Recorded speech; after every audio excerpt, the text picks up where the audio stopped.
Alors je sais que moi-même je fais l'erreur quand je parle, mais je préfère, utiliser le terme de film d'épouvante plutôt que film d'horreur, scary movie si vous préférez.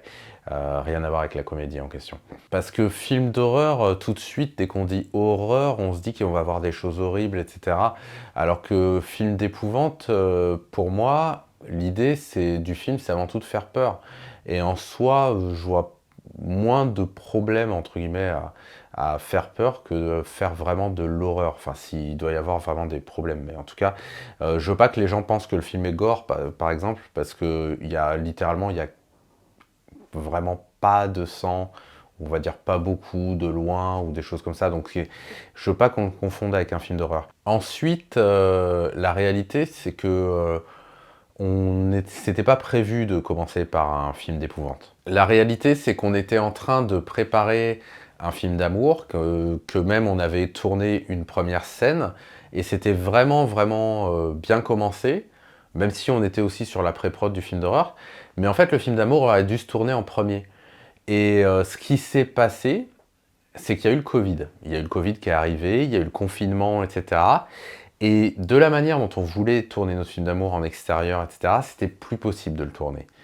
Et donc là, on s'est dit, on va profiter des confinements pour réaliser ce film, donc sans voix, en premier. Mais normalement, sans voix ne serait pas sorti en premier, mais en deuxième, après le film d'amour. Maintenant, les choses font que le film d'amour va se faire bien après, parce que j'ai aussi des choses dans ma vie personnelle qui font que on va pas pouvoir faire le film d'amour tout de suite.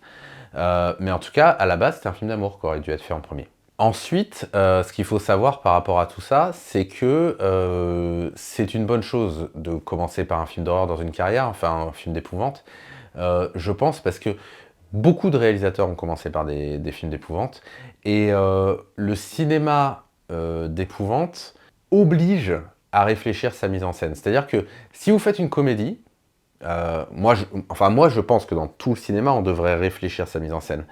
Mais par exemple, si vous faites une comédie, moi j'ai vu qu'il y a plein de comédies où les gens ne pensent pas à leur mise en scène.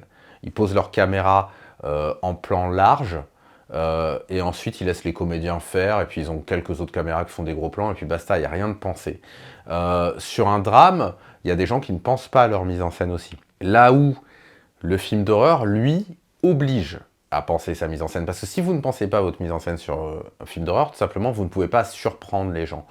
Vous ne pouvez pas créer cette inquiétante étrangeté qui est nécessaire au cinéma d'épouvante. Donc, pour toutes ces raisons, c'est intéressant de commencer par un film d'épouvante. Et en même temps, parce que je pense que c'est le plus dur aussi de commencer par un film d'épouvante. Pour moi, ce qu'il y a de plus dur dans le cinéma, c'est la peur, faire un film qui fait peur, et faire une comédie. Alors là, vous allez me dire, ouais, mais en France, on fait que des comédies. Ouais. Alors sans vouloir dénigrer les comédies qu'on fait en France, chacun a le droit d'aimer, quand je dis que c'est très compliqué de faire une comédie, je vais plus parler sur le burlesque, sur le sens du timing, sur le sens du tempo comique, exactement. Ça, c'est extrêmement compliqué d'avoir un tempo, d'avoir une comédie où c'est la mise en scène qui va créer l'aspect humoristique. Parce qu'effectivement, filmer un acteur qui dit une blague, ça n'a rien de compliqué. Par contre, je sais pas, je vais prendre l'exemple de La Fenêtre. Vous connaissez tous le gag de La Fenêtre, c'est-à-dire qu'en fait, on a un personnage qui ne voit pas une baie vitrée, parce que la baie vitrée, elle est tellement propre que le personnage ne la voit pas, et donc il essaye de rentrer dans la maison, et hop, il se cogne contre la vitre. Voilà. Bon bah ça demande un minimum de mise en scène, par exemple, pour que ça marche, pour que ça fasse rire. Voilà. La mise en scène visuelle, ça demande quelque chose de compliqué. Quand vous regardez les films des Farrelly, moi je suis un très grand fan des Farrelly, tout repose uniquement sur le tempo comique, sur la manière dont on va placer la caméra, sur des principes de mise en scène, etc.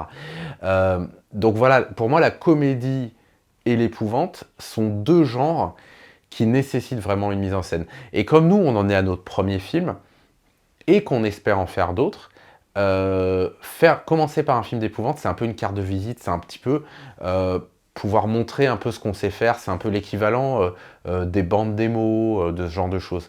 Donc pour toutes ces raisons, je pense que c'était intéressant de commencer par un film d'épouvante, et puis aussi parce que, bah, on va pas se mentir, moi j'aime beaucoup ça, j'aime beaucoup le cinéma d'épouvante, c'est un genre que j'aime beaucoup.